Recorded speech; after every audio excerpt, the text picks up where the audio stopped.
আজকে ২৫০ টাকা দামের একটা দুল বানাবো মাত্র ৫০ টাকার মতো খরচ করে। আসলে ৫০ টাকাও খরচ হয় না যদি সেভাবে হিসাব করা হয়।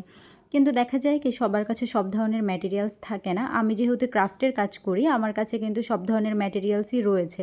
কিন্তু সবাই তো আর ক্রাফটের কাজ করে না। সেক্ষেত্রে সবার কাছে সব ধরনের ম্যাটেরিয়ালস নাও থাকতে পারে।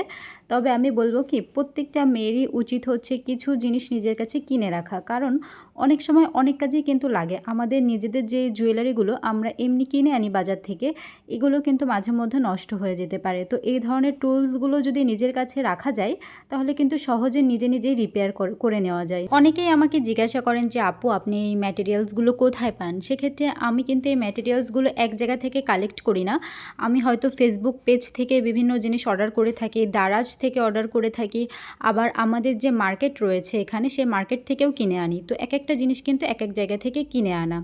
সেক্ষেত্রে অবশ্যই কিন্তু হচ্ছে আপনার নিজের মার্কেটে আগে খোঁজ নেবেন ওই সব জায়গায় পাওয়া যায় কিনা। এরপর যদি না পান তাহলে ফেসবুক পেজে খোঁজ নেবেন।